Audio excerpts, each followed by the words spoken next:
Before I even start this video, let me just tell you, there will be spoilers, so if you have not seen Squid Game, I recommend you go watch that first.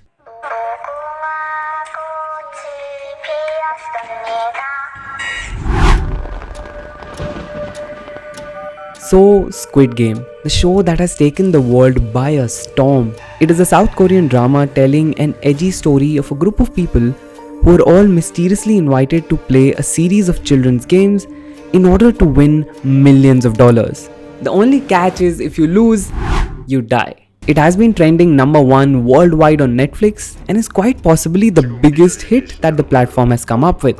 So obviously the show has an interesting storyline that keeps you hooked right till the very end. But as I watched the show, my eyes were focused on something else. As we are shown various games, we are also taken through elaborate and detailed sets where these games are staged. And millions of people around the world, including me, have been hooked and have been raving about the visuals of the show.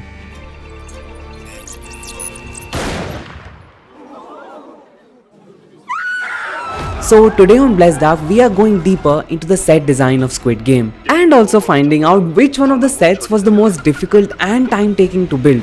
The answer will surprise you. When the show starts, we are introduced to our main character and we see his life set in this small crowded apartment. We are basically shown the reasons of why he will eventually agree to go play the Squid Game. To shoot the initial scenes with his mother, they actually rented an underground housing. There is nothing extremely impressive in the design as yet, because we are being shown the everyday, the mundane, the lives of the people in that area. Where the beauty of the show becomes appealing and magnetic is from the very first shot, where people wake up in the Squid Game sleeping area.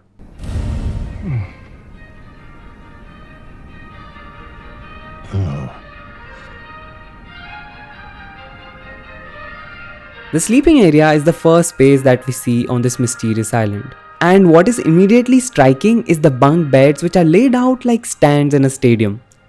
This one particular shot is especially my favorite. It builds into our minds the fact that this is a game and these tiny people are somehow small toys. The concept of laying out beds in the manner we finally see it in was a very unique idea the art director Chae Kyung-sun came up with. She proposed the concept of a warehouse design. Rather than treating the contestants like people, she suggested that they should be treated like objects, piled on warehouse shelves. In another interview, the director pointed out that when laid in this particular manner, we get this huge open space in the center, surrounded by these huge steps. It visually takes us back to places like stadiums or even the Colosseum. Basically, it gives the visual of a battle arena. One thing that becomes the most evident for most viewers is when there are only 3 people left in the room and we see drawings on the wall everywhere. So these paintings on the wall were actually there from day one and they are visual representations of all the games that people will be playing. So there is the red light, green light, the honeycomb game, the tug of war, the marbles game, the glass bridge, and right at the end, the Squid Game. A lot of people have been discussing this and just thinking that people were cutting up organs and climbing up inside vents to find out clues for the next games. But did nobody actually think of looking at the wall? I mean, I can understand right from the get-go you don't understand what they are. But after the first game or even the second, it should become evident what there is on the wall. No? I mean, just something to think about. Anyway, let's move ahead and next we are going up to the maze.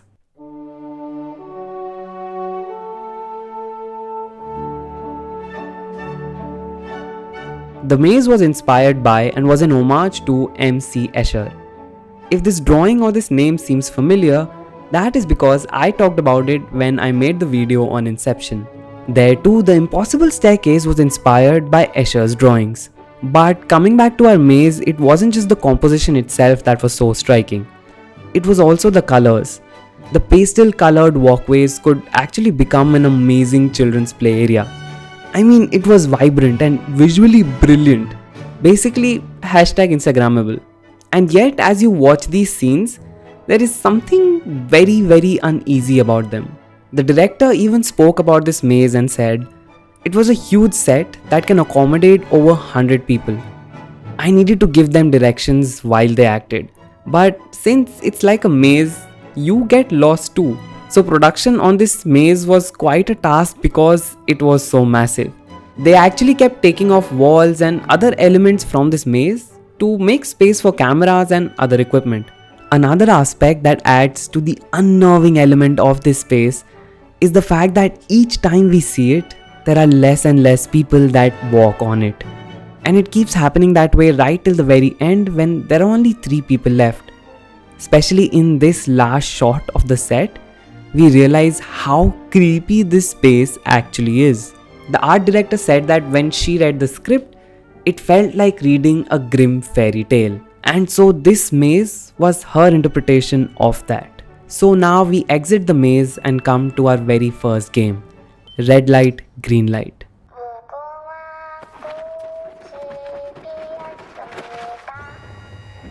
In this game, contestants are ushered outside onto an empty field surrounded by walls painted to look like grass and sky. And of course, there's a freakishly large robot girl at the other end. Things seem pleasant enough until, people start getting splattered all over the walls.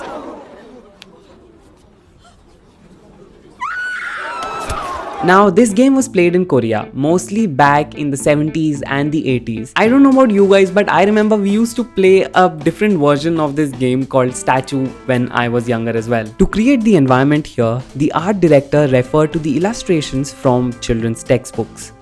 And this robot that we see here is an actual representation of exactly what is there in those textbooks. Design-wise, the set perfectly mimicked the kind of space children would choose to play this game. Basically a vast open ground. It is because of this childlike setting, the shooting spree looks much more aggressive and brutal. It is at this point that the same spaces that looked happy, geometric and color-filled start to look creepy, controlling and jail-like. And as this set goes from a chirpy playground to basically a graveyard, it's like a blow to the viewers. It sets the tone for what is to come in the show. Also, this set is where the last game, the Squid Game, is played as well. So we start from this set and we end on this set. It's like a whole circle thing that they were trying to do. Next up, we are going to the tastiest game from the whole lot, the Honeycomb.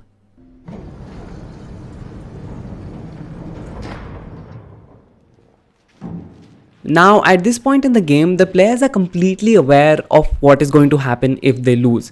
From this point onwards, it is their choice to be in this game. They once again cross the colorful maze and enter the second room. We come to yet another huge set with these hand-drawn clouds and these colorful fences. What is most striking here is the huge swings and the slides and the other playthings in this area. The actual game never actually utilizes these swings, except for this scene.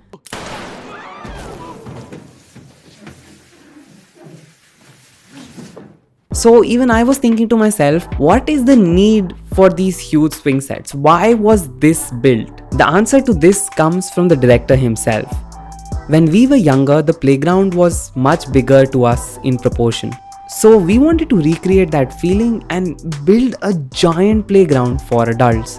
Since the whole concept of the series is to play childhood games, they wanted spaces that represent childhood memories and represent them exactly how a child would remember. And that is why the giant swings and slides make perfect sense, because that is exactly how a child remembers it. On this set, the art director even pulled a prank on the director.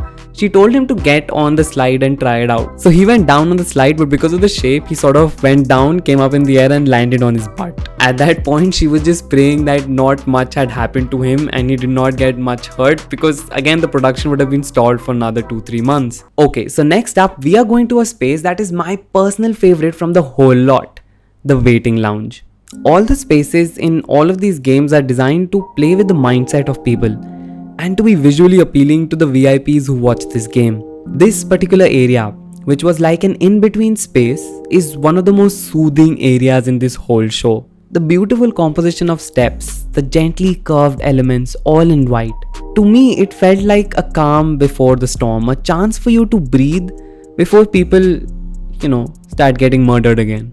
The art director described this space saying, "It took the director and I a long time to create that space. Some kind of uneasy feeling that comes from a white room. Not knowing what will happen next, we wanted to create an unknown space. That's why it's designed like that. In the waiting area, the players get divided into teams of 10 and move on to the next arena where they play the tug of war. Now, this is a game where everyone thought that our protagonists actually had no chance of winning. Design wise, this room was very simple, two giant platforms and a void in between. And it was designed so that whoever falls straight to their death. Again, when we get a wide angle, this too just looks like children's toys. We have all played with variations of these in our childhood. But because it is done in such a massive scale, it becomes grander and more dangerous to be in. Again, with these scenes, with these wide angle shots, where people seem so little, we are reminded of the fact that this is a game and all the players here are treated like small toys. Alright, so another fun fact about this scene is that the struggle that you see with people pulling the rope is not just acting. There was a machine on the other side when these shots were taken, and these actors were really struggling to pull this rope. Alright, next up we come to our fourth game, which is set in the alleyway. The alleyway was the most detailed set out of all the ones built for this show, and it was the toughest and the most time taking to create. When all the actors arrived on the set, they spent a lot of time just admiring the space and clicking photos. The actor who played Cho Sang-woo, Park Hae-seo, said in an interview, "It was such a detailed set. The marble, the rusted gate, and even the door plate, if you look, has all the details. They even added details of weed growing under the walls." The director even joked about asking the art director why did she even create details we can't even see in the frame. So this particular set is an imitative recreation of old Korean alleyways, where children would all run and play. Since in the game they wanted players to play with marbles, the setting was made of sunset near houses, recreating how, when and where children took out marbles to start playing with them. We see this repeated again in the fact that no particular game was given to them. They were just given marbles and they could play whatever they want. It is all going back to the childhood, to that authenticity, to nostalgia, where children just played however they want, with just adding a layer of deadly consequences on top of it. So yeah, it is brutal and ruthless and killing and everything, but at the same time it's like yadein. The art director explained that we put most effort into that set. Our main concern was how to display the sunset. We thought it should be on the border of fake and real. Next up we come to a game which left majority of the people dead with only 3 remaining at the end. I'm of course talking about the Glass Bridge.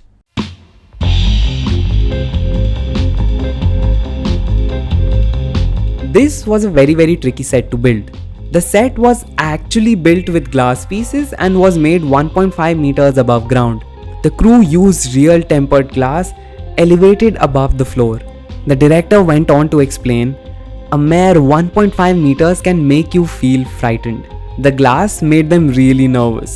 I think we could express the unnoticed rigidity and fear of the body. In other words, the game was real and they felt real fear." They actually had to run many simulations and tests to see what would be more comfortable for the actors to perform on. The art director said, "I wanted to design a space that is dangerous and scary. A space that can make you think about life and death at once." And might I say, mission accomplished. Squid Game was a show that had me hooked right up to the very end. And I don't remember the last time I paid this much attention while watching a TV series. Maybe it was also to do with the fact that this was my first Korean drama and I had to keep my eyes on those subtitles. But regardless, it was a great viewing experience. So what were your thoughts on the show, on the set designs, everything? Let me know in the comments below and let's start a conversation. As always, before you leave, don't forget to give this video a thumbs up, to share this video and to subscribe to Blessed Dark. Also, if you like the content that I create on this channel and want to see more of it, you can support me via Patreon. The link will be in the description below. And that was it. I will see you guys very soon with more such content. Until then, bye bye.